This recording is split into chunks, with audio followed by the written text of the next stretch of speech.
It's exactly 150 days since we found out that the UK had voted to leave the EU, but as we've been hearing, Remain and Leave campaigners continue to battle at what kind of relationship we should have with the EU after Brexit. Leave campaigners say that leaving the EU also means quitting the single market, the internal European trading bloc that includes free movement of goods, services, capital and people. They point to evidence that leading Leave-supporting politicians ruled out staying in the single market during the referendum campaign itself. Andrea Leadsom, for example, said it would almost certainly be the case that the UK would come out of the single market. Michael Gove was even more emphatic when asked for a yes or no on whether the UK should stay in the single market. He replied, no, we should be outside the single market. And Boris Johnson agreed with his erstwhile ally, saying Michael Gove was absolutely right to say the UK would be leaving it. But Remainers are now heading back. They've released a video of clips of Leave campaigners speaking before the referendum, apparently saying that the UK should stay in the single market. Nigel Farage, for example, once said that on leaving the EU, we'll find ourselves part of the European Economic Area and with a free trade deal. Owen Paterson, the former Environment Secretary, once made the startling statement that only a madman would actually leave the market. And Matthew Elliott, the Vote Leave chief, said that the Norwegian option would be initially attractive for some business people. But do these quotes create an accurate picture of what the Leavers were saying at the time? So to cast some light on the provenance of these quotes, we're joined by James McGrory. He's director of Open Britain. They released the video. Welcome to the Sunday Politics. On your video, it features 12 statements from Leave campaigners hinting that they wanted to remain in the single market. How many of these 12 statements were made during the referendum campaign? I don't know, but some of Dan Hanan's were. Well, actually, not one was made during the referendum campaign. Indeed, only 2 of the 12 statements were recorded after royal assent had been given to the referendum. Only 1 was made this year before the referendum. Look, throughout the campaign, Leave campaigners lauded the Norwegian model. And as you know, Norway are in the single market, but not in the EU. In fact, the Leave campaign went out of their way not to be pinned down on a specific trading arrangement they wanted to see in the future with Europe. When the Treasury modelled the different models, it was the EEA or a free trade agreement or a WTO. I understand that, but isn't it interesting, and does it not undermine your case, that none of the 12 statements on your video were made during the campaign itself when people were giving really serious thought to such matters? Well, the Leave campaign weren't giving really serious thought to such matters. They did not set out the future trading model that they wanted to see with the European Union. But you cannot produce a single video of somebody saying we should stay in the single market from the Leave side during the campaign. This isn't an exhaustive list. Throughout the campaign, Daniel Hannan talked about the Norwegian model as being a future option. I mean, one of the comments you used from Nigel Farage dates back to 2009. When we didn't even know if we'd have a referendum or not. Does it not stretch credibility to go back to the time when Gordon Brown was Prime Minister? I think the point stands. The overall point we're trying to make, this is not supposed to be an exhaustive list of all the options that the Leave campaign... You would choose the best, wouldn't you? Well, I think when Daniel Hannan, who's been described as the intellectual godfather of the Leave movement, is saying absolutely no one is talking about threatening our place in the single market, I think it's legitimate to point out that the Leave campaign never came forward with a clear argument. We highlighted in the graphic a few of the quotes you picked out from Leave campaigners over time, none during the referendum. Do you think that you fully encapsulated accurately their arguments? Well, I don't think in a 90-second video you can talk about the full spectrum of opinion that they have. Some of them do want to leave the single market. Some of them want to be like Norway. Some of them want to seek a free trade agreement. Others want to default onto World Trade Organization tariffs.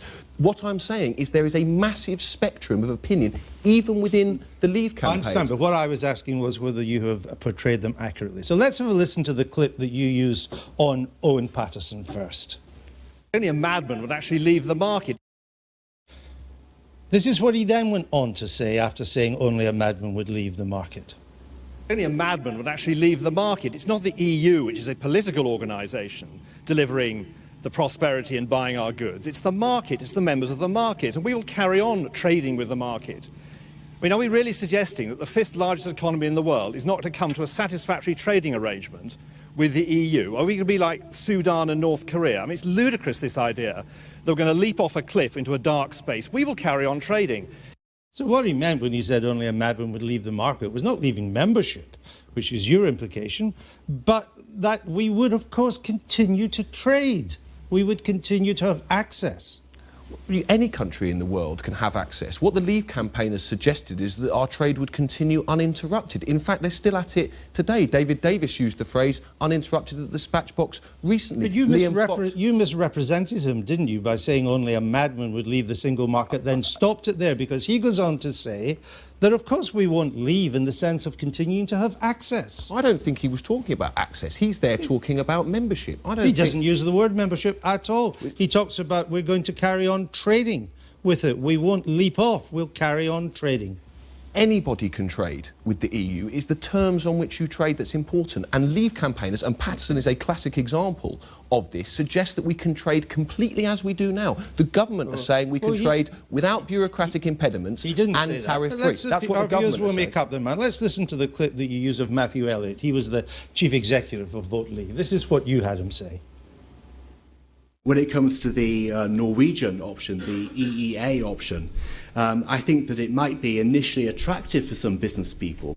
So you then cut him off there. But this is what he went on to say in that same clip. Let's listen to that.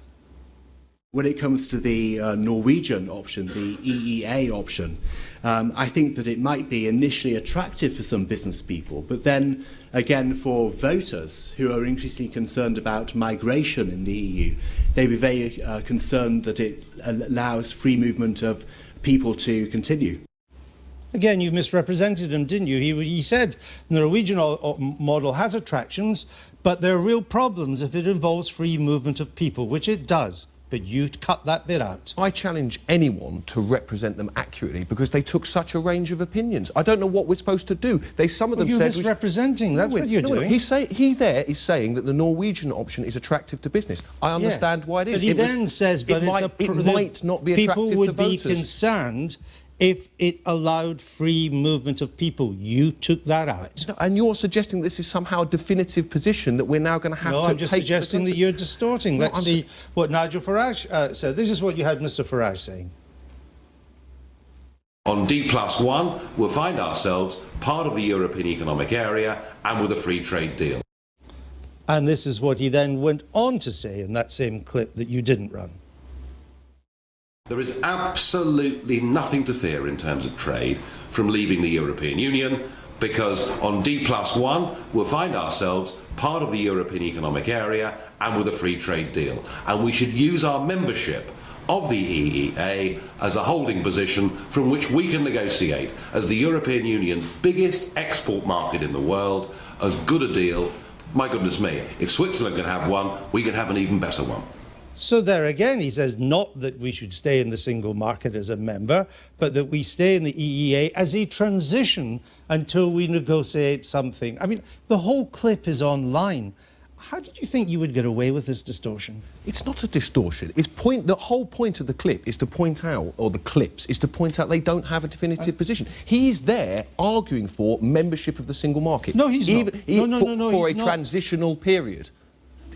For a transitional period. Well, how long does that go on? What does he then want to achieve? Not very quickly, but he's not saying we should stay members of the single market, and you didn't let people see what he went on to say. You gave the impression he wanted to stay in the single market. It wouldn't be a video then, it would be a 7-week-long lecture. They took so many positions, and the idea now that they were clear with people that we should definitely leave the single market, I think is fictitious. But you are trying to make out that they all had one position, which was to remain members of the single market. We are trying to... And when you see the full clips, that's not what they're saying. We are trying to make out it's clear that there is no mandate to leave the single market. The idea that the Leave campaign spoke with unanimity and clarity of purpose, and throughout the whole campaign said, we'll definitely leave the single market, is just not true. That is the whole point of the video. We showed in the montage of the video just before we came, we showed the then Prime Minister, the then Chancellor, Boris Johnson, Michael Gove, being categorical that if you vote to leave the EU, you vote to leave membership of the single market. What bit of that didn't you understand? Under duress, they occasionally said that they wanted. Well, they all some said of it. some of them wanted to leave the single market. I don't see when all the other promises they made, whether £350 million for the NHS, whether a VAT cut You on can't fuel, produce a a single points-based quote of any of these people saying we should remain a member. Daniel Hannan has constantly praised the Norwegian model. Norway are a member of the single market. One final question. I mean, you spent the referendum campaign criticising Vote Leave for misrepresenting and lying, and many people thought that they did. Having seen all this, many people will conclude that you're now the biggest liars. I think it's perfectly reasonable to point out that the Leave campaigns didn't have a clear position on our future trading relationship with Europe. That's all this video does. It doesn't say we've definitely got to stay in the single market. It merely says the Leave campaigns don't have a mandate to drag us out of our biggest trading partner. Well, now people have seen the full quotes and context, our viewers will make up their mind. James McGrory, thank you.